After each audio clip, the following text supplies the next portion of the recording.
মধ্যে গড়াগড়ি খাচ্ছে।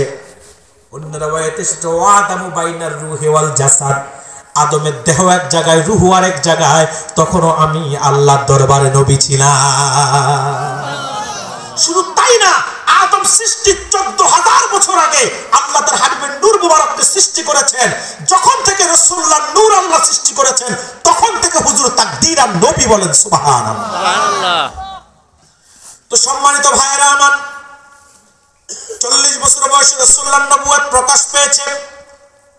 নবুয়ত প্রকাশের পর রাসূলুল্লাহ যখন কালিমার দাওয়াত দেওয়া শুরু করলেন, আরবের কাফেররা রাসূলুল্লাহকে পাগল বলে গালি দেয়।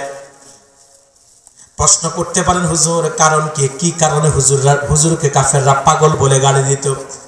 তাফসীর সাক্ষী যে কয়টি কারণে আল্লাহর হাবিবকে কাফেররা পাগল বলতো, তার প্রথম কারণ কোনো কারণ নাই। এই যে আপনাদের সমাজেও দেখবেন কিছু মানুষ আছে কোনো কারণ ছাড়া একজন আরেকজনের সাথে শত্রুতা করে, কোনো কারণ ছাড়া একজন আরেকজনের সাথে দুশ্মনী করে, বিদ্বেষ করে।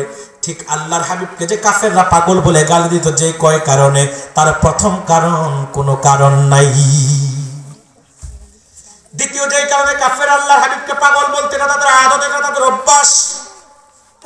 কারণ তাফসীর সাক্ষী দেয়, কোরআনুল কারীমে আল্লাহ বলেছেন এই পৃথিবীতে আল্লাহর পক্ষ থেকে যত নবী রাসূল এসেছেন, শুধুমাত্র 4 জন নবীকে তার এলাকার মানুষরা গালি দেয় নাই। 4 জন নবী ব্যতীত সব নবীকে তার এলাকার মানুষরা পাগল আর জাদুকর বলে গালি দিয়েছে। এটা এলাকাবাসীর আদত, এটা এলাকাবাসীর অভ্যাস। তৃতীয় যে কারণে আল্লাহর হাবিবকে কাফেররা পাগল বলে গালি দিত, গোটা আরবের মানুষ পৌত্তলিকতায় বিশ্বাসী ছিল। লাত, মানাত, উজ্জা সহ 360টা দেবদেবীর সামনে তারা মাথাকে নত করত। এক আল্লাহর ইবাদতে তারা অংশীদার স্থাপন করত।